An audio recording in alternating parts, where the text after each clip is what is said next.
the last few weeks, I have been giving Valve's new hero-based MOBA shooter, Deadlock, a try. Let's have a look.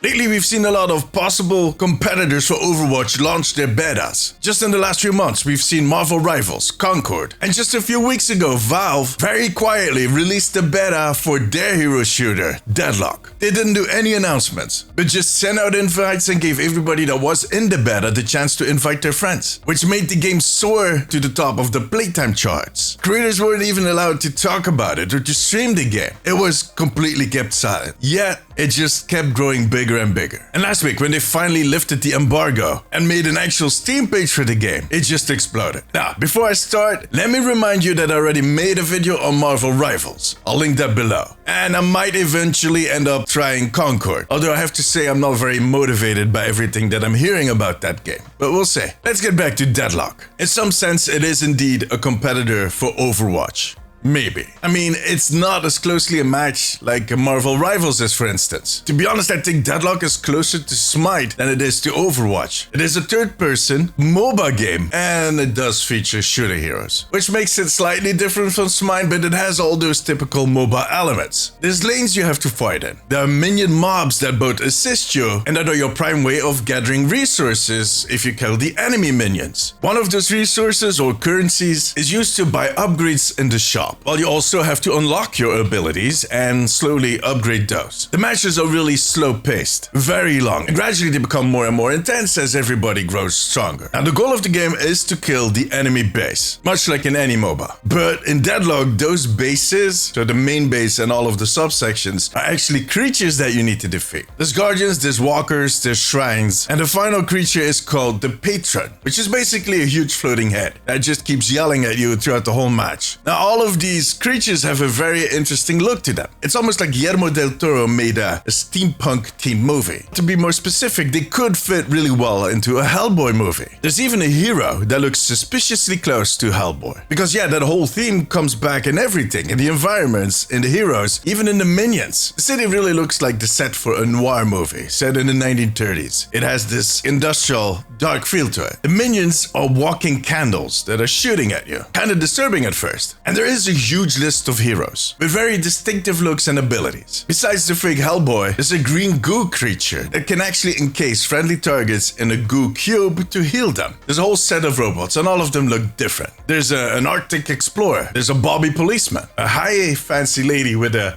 rather crooked arm, a gargoyle, and the list goes on. There's 21 of these heroes in total, and all of them come with a unique set of abilities. Now, some of those abilities are borrowed from other games, but they also have a few that I have never seen before, like that goo cube I was talking about.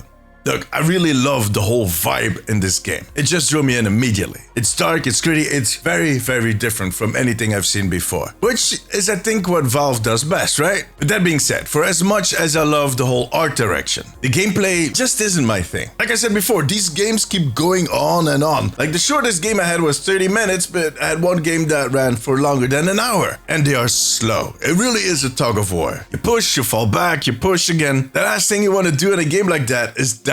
So you'd rather run than try to stand your ground. Especially since the more you die and the longer the game has been going, the longer your spawn times become, up to a minute. You can write a whole book in a minute. I'm never going to complain about the spawn times in Overwatch again. Your ability upgrades are nice. You basically grow stronger throughout the game. But the shop items, they can be overwhelming. You can equip 4 modifiers in 3 categories, so that's 12 in total. And for each of those categories, there's like 40 choices. You literally need to study all of them to know which one is going to work best and which combination is going to work best. And you'll preferably do your research in a sandbox game, but the only way to really test them is in an actual game, which can be against bots, but still, that is an hour of investment. And I'm not saying that that is not a good thing, I just don't like that. I prefer the more pick up and play style of Overwatch, Apex, Marvel Rivals. So in other words, I might pick up the game occasionally, play a solo match against bots, or maybe with some friends. But I'm not planning to add this to my schedule regularly. I'm not going to take this game too seriously. I will, however, keep an eye on it. Because for one, it is Valve. And again, that whole vibe really works for me. If this had been a normal hero shooter like Marvel Rivals and Overwatch, that would have been a different story. But that's me. If you are into MOBA games, if you have played a lot of Smite, this is going to be your jam. And that is going to be the fact for a lot of people. So I really think Valve is onto something here. Let's keep an eye on it. For now, however, that was it. If you enjoyed this video, give me a thumbs up. It always helps me out. I also want to thank my patrons. I could not make these videos without you guys. You have my eternal gratitude. If you have a few minutes left, maybe check out this video.